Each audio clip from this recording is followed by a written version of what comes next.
Hello and welcome everyone. This is Type V3 with an SH Figuarts review of Marvel's War Machine, the heavily modified Iron Man Mark II armor piloted by Colonel James Rhodes. War Machine is one imposing looking figure with the dark color scheme and bulky body definitely contributing to its intimidation. Similar to SH Figuarts Iron Man, the entirety of War Machine is painted without a single panel of plastic left untouched. The majority of the coating is a matte metallic finish that gives the figure a simple and clean aesthetic. The intricate panel detailing remains sharp and gives texture to the body, while the smaller logos shimmer in certain angles to complete the look. The figure also has an unbreakable silhouette, and the joints blend well with the natural armor design. Now, much like with Iron Man, Bandai have opted to take some artistic liberties when sculpting War Machine. The silver accents are a little brighter than they should be, and strangely, for all his bulk, this figure art is actually slimmer than his on-screen counterpart. Many other small details have been changed too, yet I don't feel like any of these changes are hugely apparent unless you're really looking for them. On the other hand, Bandai have accurately nailed War Machine's size. He stands at just over 6 inches tall and is noticeably larger than Iron Man. Be it by himself or alongside the Mark VI, there's no denying that SH Figuarts War Machine is one awesome looking figure. Now, because War Machine is basically just a modified Iron Man suit, it should be no surprise that his posability is identical to SH Figuarts Iron Man. So that means everything from the double ball jointed neck down to the die-cast feet are all intact. And if you want a closer look at that stuff, make sure to go check out the Iron Man review when you can. As for some small differences, well, the hands actually have a built-in sort of armor guard here. Now, they're not attached on the hands, just on the forearm itself. So when you're doing hand swaps, you don't have to worry about it. However, they do pop off a little bit easy, so just make sure you look out for that. Other features include the cannon, which has a hinge and a swivel. The same sort of mechanism is at the top. I do wish there was one more joint that allowed the cannon to go up and down, but you still can get most of the basic posability with this current setup. The ammo belt is on a thin rubber plastic, which you can just pull out if you don't want it.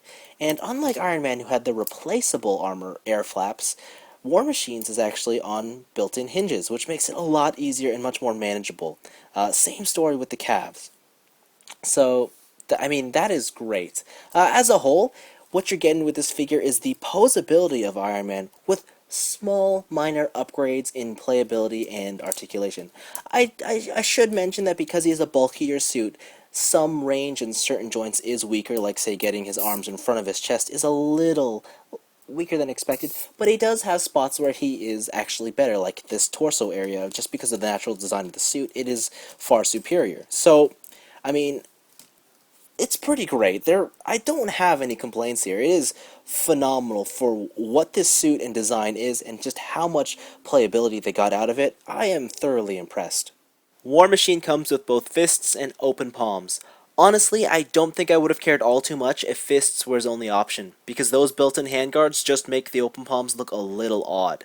The shoulder pads can be removed and then replaced with dual missile pods, or Justin Hammer's signature weapon, the ex-wife. Also, all these shoulder accessories have a hinge that allows for slight vertical movement. Next, War Machine comes with flight effect parts for his feet and lower calves, as well as flight-specific hands. Interestingly, the smaller effect parts can also be used on the upper air flaps, which makes me wonder why there weren't 4 of these included to begin with. Moving on, bullet effect parts for his shoulder cannons and wrist guns are the final accessories that make up the contents of the box. Similar to Figuarts Iron Man, War Machine doesn't have an included display stand, though I don't think it really hinders this figure's enjoyment. Save for the large foot thrusters, all the other accessories are still usable. Don't get me wrong, a stand would have completed the package, but I don't find myself missing it all too much here.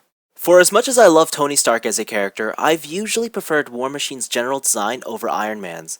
I suppose my interests just gravitate towards the heavier build and darker color scheme. So with this biased opinion, I always expected to like War Machine a little bit more. However, after looking at all the facts, I can happily say that this is the better of the 2 Iron Man Figuarts. Aesthetically, War Machine just looks fantastic, and the artistic liberties Bandai have opted for aren't quite as apparent as they are on Iron Man. Articulation is wonderful, with the addition of the hinged air flaps only benefiting the playability of the figure even more. The accessories are great too, since they aren't so dependent on the use of an external display stand. Put simply, War Machine can be viewed as an Iron Man figure with many small improvements everywhere, but as a whole, this creates an ultimately superior product. This is one of the best action figures out there, and for me, the new benchmark for SH Figuarts.